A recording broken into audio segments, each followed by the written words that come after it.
Hi, I'm Tony, and welcome to my channel, Watch Time LA.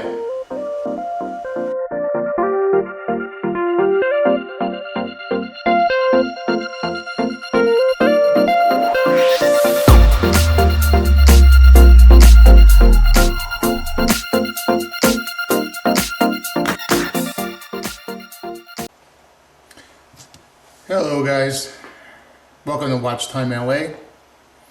Today we're going to learn how to size a watch bracelet.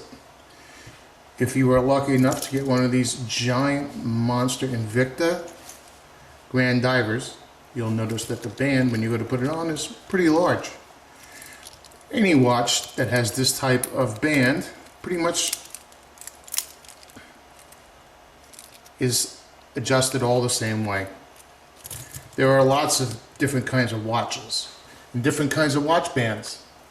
For instance, there's the old Speidel watch band. These are a pain in the neck to adjust. I've done them, but they're not easy and not for the faint of heart and not for people who get frustrated easily. If you have one of these types of watch bands, I would say go to the watchmaker. There are these fixed type of watch bands that come on your less expensive watches. These are very simple to adjust and will be the subject of another video. Of course, you have your strap. Now, this could be leather or anything, but these aren't adjusted the same way. These are adjusted using a spring bar tool, and again, for another video. If you have this type of band that attaches to your watch at the lugs, these are called the lugs, and you don't see any visible means to take that off, that will be a spring bar type setup and a subject of, again, another video. You also have these newer type of stretch bands. These are adjusted kind of the same way. Again, pain in the neck. This is a Timex. It's actually a nice watch, but very difficult to adjust these on your own. You can scratch them up pretty badly. So for the purposes of this video, we're going to be talking about adjusting bands or removing links. As you see, I've already done that here. I've removed 2 links and 2 pins. And unfortunately, there's a whole host of tools you can buy to remove watch links. It can get expensive doing it this way, but I can tell you I've tried this tool. It works, but if you push too hard, it has a real pointy edge and you don't know what you're doing, you're going to wind up with a spear through your hand. I do not suggest using this device unless you're very comfortable at what you're doing and you know how to protect yourself. If you're the kind of person who winds up in the hospital when you're doing chores around the house, don't use this. About $2 on Amazon. There is this ridiculous contraption that I bought that actually works, where you put the bracelet in and push it out, but you see the pin is really tiny, bends very easily, and it's really awkward to use, especially if you have a thick bracelet. It might not line up correctly. This was about a $5 mistake. I suggest you don't use that either.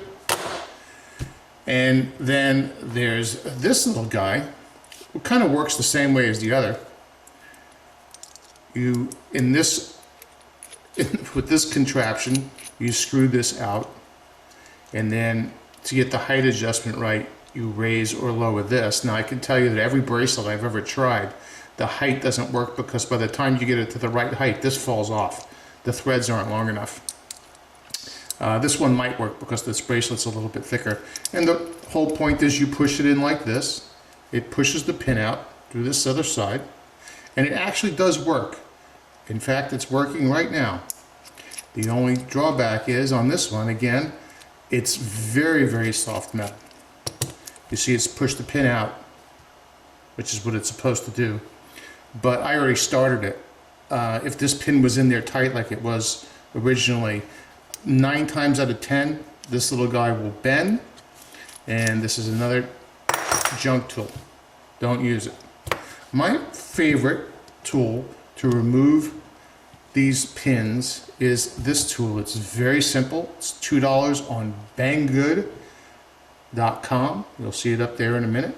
You can also get them on Amazon. In fact, you can get these on Amazon with a whole bunch of spring bars. Now, a spring bar is what holds in this type of watch. This is a spring bar, and it's called a spring bar for obvious reasons. You push down here, and you'll see it move in. This little guy would catch here, and you push down, and it's a spring bar. And that's what you'd be catching on in the watch. And it's a spring on both ends. Sometimes they're only on one end. But this is not what we're going to be doing for this video. Again, the subject of another video. Just don't want to confuse the spring bar. What holds most of these together is either a screw or, more commonly, what they call a cotter pin or a pressure pin. You'll notice, if I can focus in on this, that one side of this is a little thicker than the other. One side is rounded and the other side has what looks like a screwdriver slot, but it's not. I'm going to show you a macro view in a minute of this. You're going to see very clearly what I'm talking about. Also on these bracelets, most of them anyway, they're nice enough to give you these little arrows. These arrows are important because this is the direction you're going to push to get the pin out. Some of these bracelets don't have any markings at all. None whatsoever. Or maybe you want to take one of these out, for instance here. This one doesn't have a marking. So let's say you wanted to take the bracelet off altogether. There's no marking at all. So you'd have to figure out which end to push on. And I'm going to show you a micro view of what these look like on both sides in just a minute. I'm also going to put this back in here in a few seconds. And I'm going to show you the easiest way to take them out using just this, or if it gets tough, my little hammer. Sometimes they get a little stiff, especially on a new watch or a very old cruddy watch. Give me a moment, I'll be right back.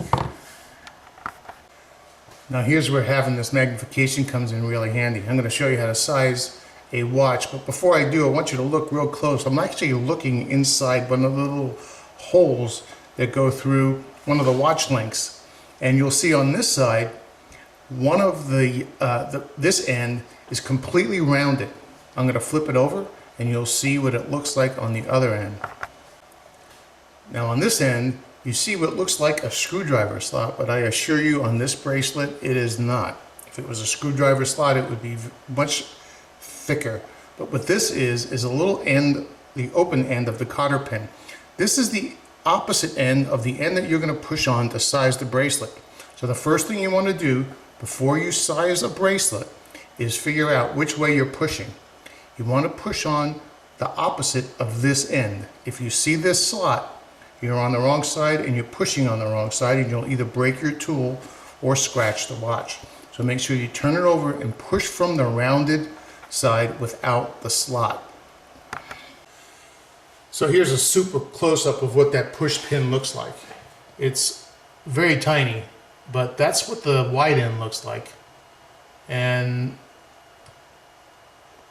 that's what the small end looks like. So you see all it is a folded over piece of metal that's been flared out at the end, and it just friction fits into one side of the watch. And this is the part right here that's holding the pin in and holding the link in.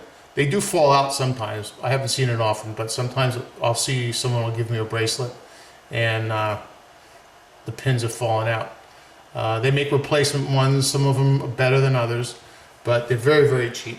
Anyway, that's what that looks like.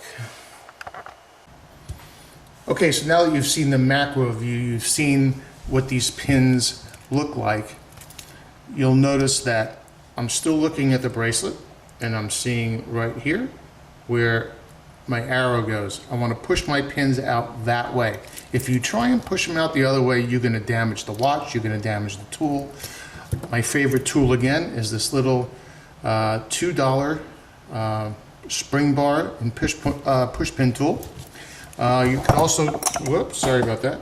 You also get one of these. This holds your bracelet in place. I think this is about $1 or $1.50 on Amazon. And sometimes you can get a whole kit which will include this, and a couple of other items for about 10 bucks.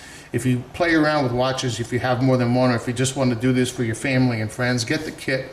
You'll be the hit of the party. Anyway, we're going to take out a couple of links that I put back in here again, just to show you. Again, we're going to look down here. You're going to see this holes in this.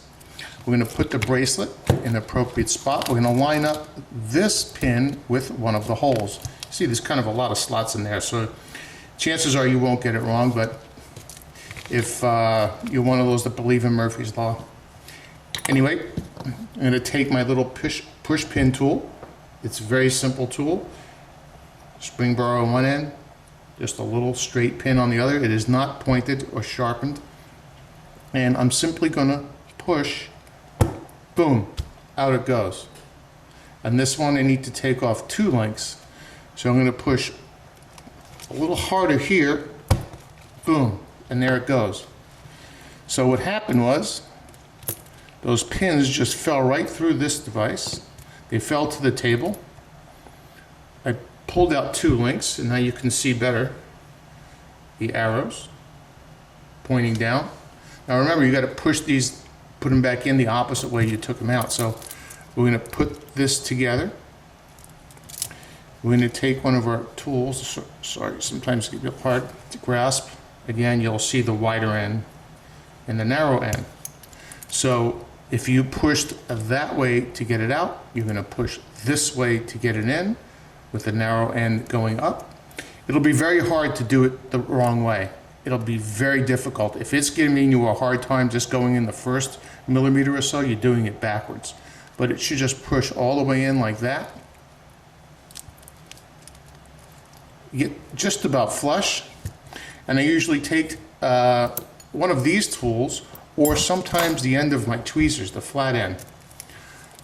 Put it on the plastic so as not to damage the watch, and simply push like this. And you may have heard it snap in, maybe not, but it just pushed in. And what you just did is saved yourself 20 bucks and resized your watch. And I always suggest you put a soft cloth or a piece of leather like I have here down, so you could move your watch around and not scratch anything. I don't care what kind of watch you have, how good it is. If you have any kind of polished surfaces, they scratch very easily. So always use a cloth. When you're done, wipe it down. And as long as you got the pins in and they're in tight, you'll find that you have a perfectly sized bracelet, assuming you took out the right amount of links. In this particular case, this Invicta Grand Diver weighs over ½ pound. So basically I have 2 quarter-pounders and a side of French fries on my wrist here, so it kind of wobbles. It looks like it's loose, but it's not. It's just so top heavy. But anyway, that's how you adjust a watch band like this. I'll have other videos coming up soon. If you like it, please leave a comment. If you have any questions, please leave them down there. And let us know if you liked it. Thank you.